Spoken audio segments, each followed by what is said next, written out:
A very good evening to you and welcome to TV47 Prime. While others just tell you what happened, we are committed to telling you what it means. I'm Wakio Mzenge. Our sign language interpreter is Rhoda Nyamai. Good evening and welcome to the bulletin. More than 200 suspects arrested during the June 25th demonstrations in Nairobi have been arraigned at the Milimani Law Courts and charged. They have been charged with obstructing motor vehicles and disrupting the free flow of traffic on major roads in the city. And as Samira Mohammed reports, the accused denied the charges and were each released on a cash bail of 1,000 shillings. The case will be mentioned on the 2nd of July. The echoes of Thursday's demonstrations have now shifted from the streets of Nairobi to the corridors of justice. More than 200 suspects arrested during the June 25th demonstrations were today arraigned at the Milimani Law Courts, where they faced charges of obstructing motor vehicles and disrupting the free flow of traffic along some of the city's busiest roads. These are Kenyans. They are very good, patriotic Kenyans who showed their patriotism yesterday. One after another, the accused took plea and denied the charges. Kama unakubaliana kwamba jana uliweza kufanya makosa ya kuzuia gari pale kwa kuweka mawe kwa barabara na pia kuchoma taya, unaweza inua mkono juu kama unakubaliana. Kama unakubaliana, inua mkono juu. Kwa hivyo wote mumekataa. The court subsequently released all of the suspects on a cash bail of 1,000 Kenya shillings. The prosecution is not opposing bail. The defense has proposed that you give personal bonds. The prosecution is asking you that use your wisdom in the circumstances, including their sentiments. The matter is scheduled for mention on July 2nd, where the court is expected to give further directions. Meanwhile, in Kajiado County, more than 100 suspects arrested during the June 25th demonstrations in Kitengela were also released on cash bail after appearing before the Kajiado Law Courts. Samira Mohammed for TV47, Nairobi. Thank you, Samira. Meanwhile, police in Nakuru County have come under renewed criticism following the forceful arrest of disability rights activist James Mbugua during demonstrations commemorating those who lost their lives while protesting the finance bill on the 25th of June 2024. Mbugua was arraigned before the Nakuru Law Courts today alongside 12 other suspects arrested during Thursday's demonstrations. More than 24 hours after the arrest of disability rights activist James Mbugua, police continue to face widespread condemnation over what many have described as excessive use of force. Videos circulating online appear to show officers forcibly handling Mbugua, knocking him to the ground before dragging him and placing him into a police vehicle. Police say he was arrested for allegedly mobilizing and leading demonstrations in Nakuru Central Business District at around 3 p.m., despite the town remaining largely calm throughout the day.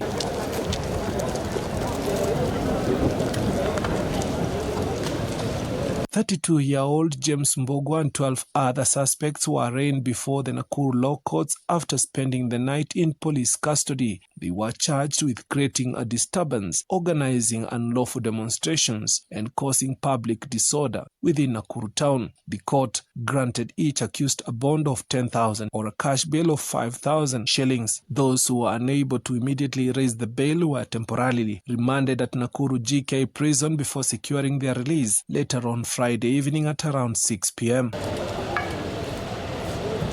Meanwhile, the Katiba Institute has filed a petition against Inspector General Douglas Kanja, challenging the directive that led to the closure of roads leading into Nairobi during Thursday's nationwide demonstrations.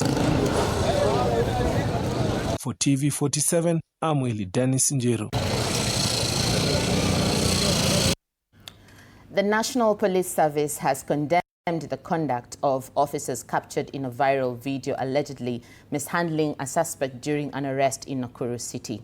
The services say the incident, which occurred on Thursday, June 25th, may have violated established policing procedures and the constitutional, may have interfered with that and the constitutional rights of the suspect. Inspector General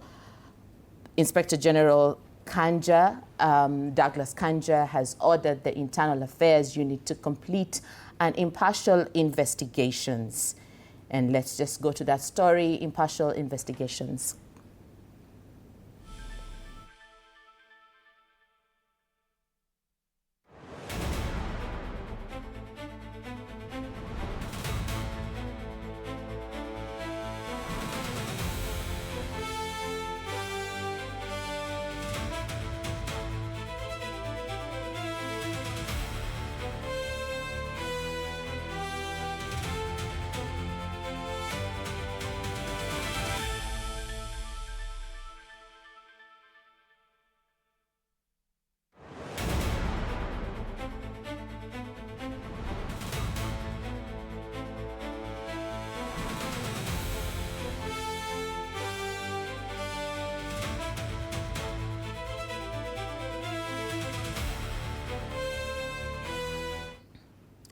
Meanwhile, the Kibera law courts have ordered mental assessments for the 8 Utumishi Girls Academy students facing 16 murder charges each over the May 28th dormitory fire. The assessment will determine whether they are fit to stand trial.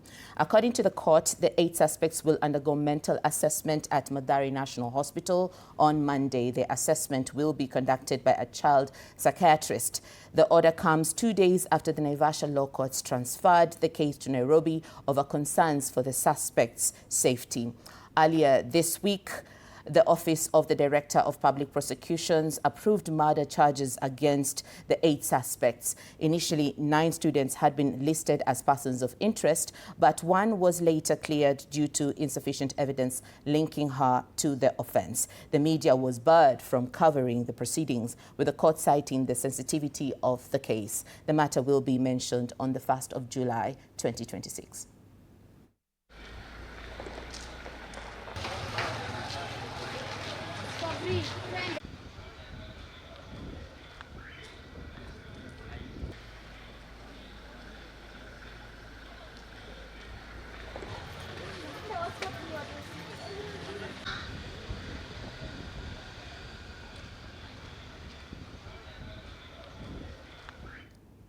The National Transport and Safety Authority, NTSA, has announced that it will continue inspecting school transport and commercial service vehicles while introducing annual inspections for other motor vehicles beginning the 1st of July 2026. The authority says the move is aimed at enhancing road safety by ensuring vehicles operating on Kenyan roads meet the required safety standards. In a statement, NTSA Director General Nation Kondiwa said school transport operators and school management must ensure all vehicles transporting learners are roadworthy and display valid inspection stickers. He added that commercial service vehicle owners must also ensure their vehicles have valid inspection certificates before operating before actually carrying the operating with the police. He added that the commercial service vehicles owners must also ensure that the vehicles have valid inspection certificates before operating, with police officers directed to verify compliance using the NTSA mobile app. Beginning the 1st of July, owners of motor vehicles that are more than 4 years old from the date of manufacture will be required to book annual inspections through the NTSA service portal on the eCitizen platform. However, the authority said enforcement of new requirement on school transport, signal arms, telematics systems and underride protection devices for commercial vehicles will be communicated at a later date. NTSA also clarified that enforcement of mandatory inspections for private vehicles will be announced separately.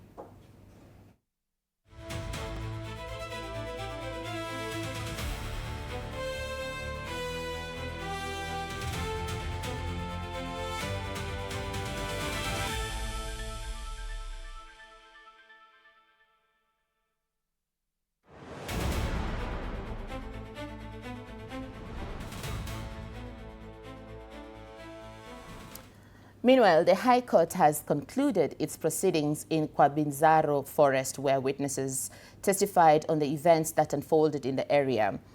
And according to the witnesses, several people were held captive in one homestead, from where some parents and children were eventually rescued. Elizabeth Atieno tells us more on this story. One witness, whose identity has been withheld, told the court that he lived with his family, including his 6 children, in Shakahola Forest, but escaped during the deadly fasting incident in 2023. The witness also narrated to the court how he accompanied the suspects from Matayos village in Busia County, where they allegedly planned how they would travel to Kwabinzaro village in 2025. The witness broke down in tears as he recalled losing all 6 of his children to starvation in Kwabinzaro under the watch of controversial cult leader Paul Mackenzie. Kafikiria kama mwanadamu labda huyu aliingia msituni mahali hapa wakawasiliana fanyeni hivi na hivi ndio huyu mtoto amekufa haraka hivi.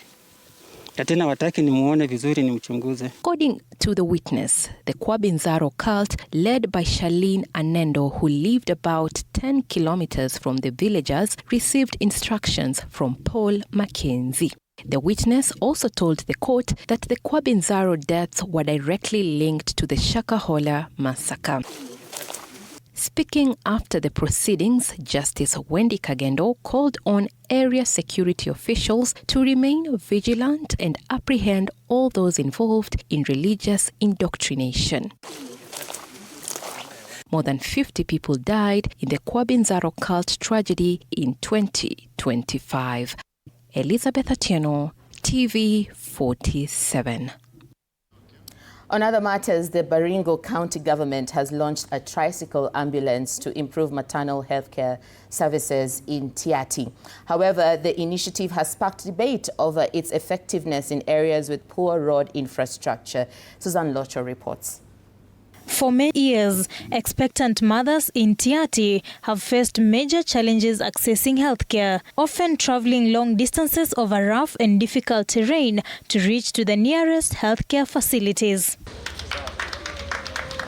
The situation has prompted the Baringo County government, in partnership with Dandelion Africa, to launch a tricycle ambulance aimed at improving emergency transport for pregnant women in need of urgent medical care. And the benefit for this tricycle ambulance is it's able to go through narrow areas and also go through challenging terrains. Officials say the initiative will strengthen the referral system and help reduce maternal and newborn deaths, particularly in hard-to-reach areas. Tumeijaribu kule Mogotio kwa muda mchache na tumeona inafanya kazi, imesupport wa mama hadi delivery, na leo tutaweza kuona vile inaweza support communities ambazo zinaishi mbali na hospitali. However, Tirioko Ward MCA Sam Locales has criticized the initiative, arguing that Tiati's rugged terrain, characterized by steep hills, rocky paths and poor road networks, is unsuitable for such a vehicle. Hata magari ambayo yanatembea kule Tiati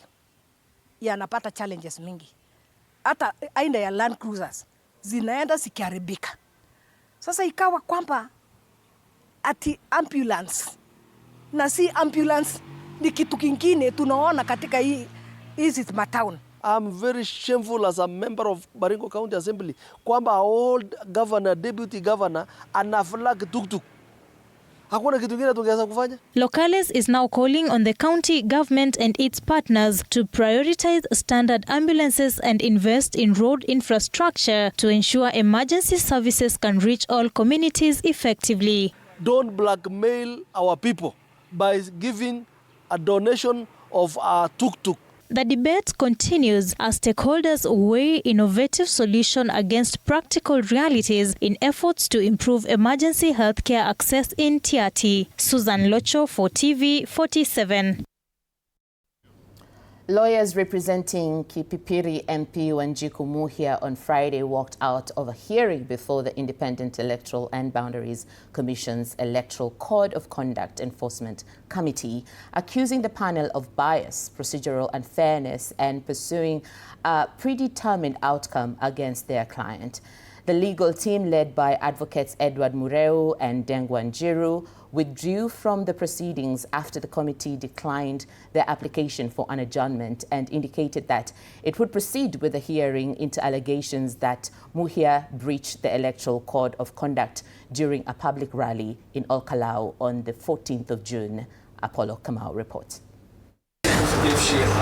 What was meant to be a full hearing on allegations of breach of the Electoral Code of Conduct facing Kipipiri MP Wanjiku Muhia in the ongoing Olkalau by-election campaigns culminated in a standoff between the IEBC Electoral Code of Conduct Enforcement Committee and the MP's legal team, led by Gatanga MP Edward Mureu and lawyer Dengwa Njiru, who stormed out of the proceedings.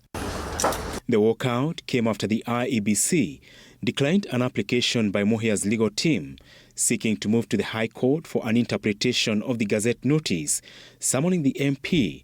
The lawyers challenged the composition of the committee, led by IEBC Commissioner Dr. Altalala Mukwana, arguing that only IEBC Chairperson Erastus Ethekon is mandated to chair the committee. What is shocking is this. The committee which our client is subjected to is a kangaroo committee. The Gazette notice stated very clearly that the chairman of that committee is none other than Erastus Edung Ethekon. When we went before that committee, we found the person purporting to chair that committee was none other than Moses Alutala Mukwana. And we raised a primary objection and said, look, this Gazette notice was not in vain. This Gazette notice has not even alluded, in the absence of the chair, who else is supposed to chair that committee. IEBC rejected the objection challenging the committee's jurisdiction and composition, proceeded with a hearing, and said it will deliver its ruling in due course. Walilalamika kwamba sisi hatustahili kuwa ni wenye kuendesha mashtaka. Katika lugha ya kisheria inaitwa preliminary objection. Walipinga kwamba hatustahili, kwamba sisi haramu kisheria. Utaratibu ni kwamba mnarudi, mwajadiliana, mwangalia sheria. Tulifanya hivyo, tukarudi hapa, tukaambia sisi si haramu, sisi halali, na tukaendelea. Kisheria huwezi kulazimisha kuketi. Tuliendelea kisheria na tumemaliza. Hayo mengine sasa yangoje nini? Wakati ambapo utakuwa na uamuzi. Muhia's legal team further accused the IEBC of bias, claiming the commission was being used by the state to frustrate their client during the ongoing by-election campaigns. They also argued that the utterances in question had already been addressed after the DCI withdrew the matter in Kipipiri. You can see they have been held captive by the system of the day. They have completely been unable to disentangle themselves from the shackles of chains of the government of the day. That is why they can only summon Wanjiku Muhia for alleged utterances and fail to summon Mrs. Alice Wahome, the Cabinet Secretary for Lands, Rebecca Miano, Cabinet Secretary for Tourism, and all those individuals, even Mr. Kabogo, William Kabogo. Apul Kamau, TV47. Thank you, Apollo Kamau. Now, climate action and environmental accountability took center stage in Nairobi as global NGOs and African delegates gathered for the Global NGO Stakeholder Summit on Climate Change and Environmental Responsibility. The two-day summit is focusing on climate financing, corporate environmental responsibility, and community-led conservation, with leaders also calling for greater youth engagement in dialogue following the recently signed finance bill. I had to wear over 3 jackets and 3 trousers. That we've also reached. UN from the 17 sustainable development agenda, there is one call we always make, that we should not leave anyone behind going forward. And also as FAO, we work to ensure that we try for better production, better nutrition, better environment, and better life. The time has come now for the government to set aside a fund that is going to deal with those issues. And it's not just about preparing, cleaning out the drains and culverts. We can prepare sand dams to harvest water.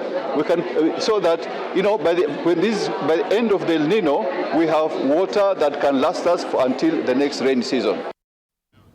The Archdiocese of Nairobi has launched the inaugural Red Mass for legal practitioners, with the church calling on lawyers, judges, and other legal professionals to uphold integrity, truth, and justice in their service to society.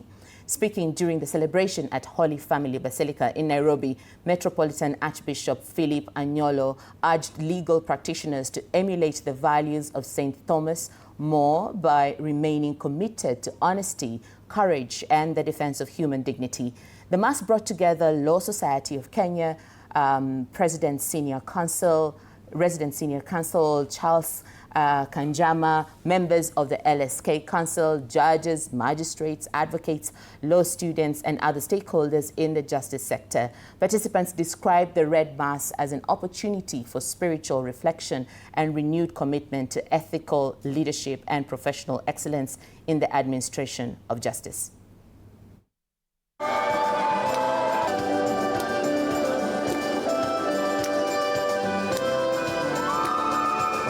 Brethren, the Kenya Catholic Lawyers Association is a registered association under the Societies Act for Catholic lawyers in the bar, bench, in private practice, and public space, including in-house counsel, practitioners in the private and public sector, as well as in the academia.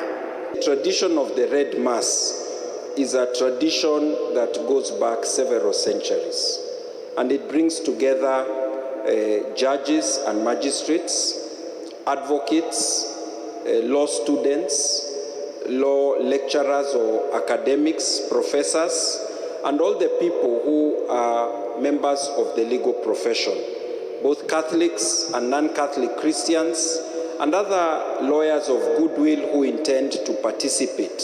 We ask for the Holy Spirit to bless the legal profession.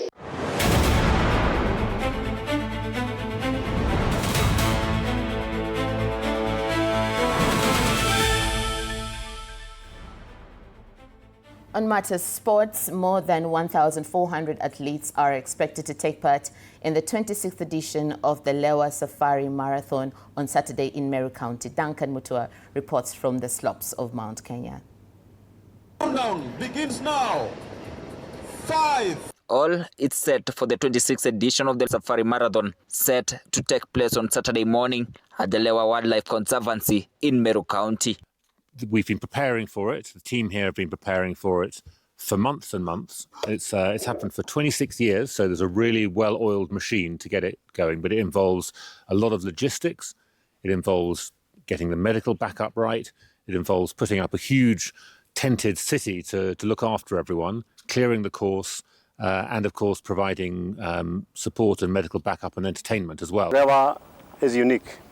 Lewa Marathon is the only marathon that you learn and see wildlife, and runners get an opportunity or a chance to interact with wildlife, because we give a chance or avenue for the runners to run in the wild and see wildlife. So it's more like a running safari. You run, see wildlife. So we make sure that we deploy rangers who are used and know the behaviors of wildlife, because we don't want to chase the wildlife. This year's race has attracted more than 1,400 athletes from across the country and beyond. It's actually my second. The first time terrorized me, so I took a break. Then now I've chosen to come back and try it again. I'm hoping at least this time around I get an improvement. Though not strictly enough, but just I want to have fun, enjoy the terrain, and looking forward for a better performance than my last run. This is actually my third marathon, and I'm so excited to be here. I'm actually chasing a personal best tomorrow. Defending champion Samson Lemayan is aiming to retain its title. Gladys Otero will be seeking to reclaim the title after more than a decade following the absence of defending champion Mercy Kwambai, who was expected to chase a third consecutive victory. Funds raised through the marathon continue to support education, healthcare, and sustainable agriculture projects. Marathon is an opportunity to raise funds to do the livelihood projects, programs that we do for the communities surrounding Lewa Left Conservancy. Ile niingia hospitali, sisi tuko na kliniki yetu hapo na huwa tunafaidika hata kutoka Lewa. Ingine inatuletea ndawa. Kwa hivyo Lewa inatusaidia sana. Ya marathon hata tukisikia marathon iko tunafurahi sana. The competition will feature 4 race categories. The full marathon 42 kilometers, half marathon 21 kilometer, 10 kilometer race, and 5 kilometer junior fun run. Duncan Mutua, TV47 Sports.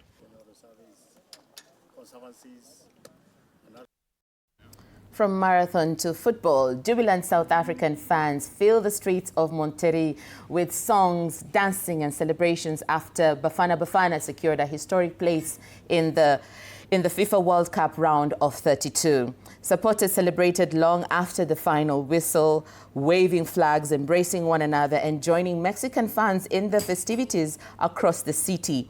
The 1-0 victory over South Korea secured South Africa's first ever place in the World Cup knockout stage, with Bafana Bafana now set to face Canada in the round of 32. And happy at the same time that we are at the last 32, at the end of the group stages. So for me, it's a miracle. Bafana Bafana has done us proud. Mama Joy, she's so proud. We are all proud, South Africa. So now, next game, I'm on my way to Los Angeles. It was lovely. The game was so special. We're so happy that we won. Now we're winning the World Cup. We're taking the whole thing. Okay. We want Mexico. And the Mexican people, how do you enjoy? They're good people. Mexico, they're good people, and we were so happy that they were supporting us. And that sports news wraps up our bulletin tonight. But don't go too far, because when we be back, we'll be joined by Willis Ochieng for Which is Which. And then we have a conversation, the creative in the crowd. What's that about? Let's see you on the other side of the break.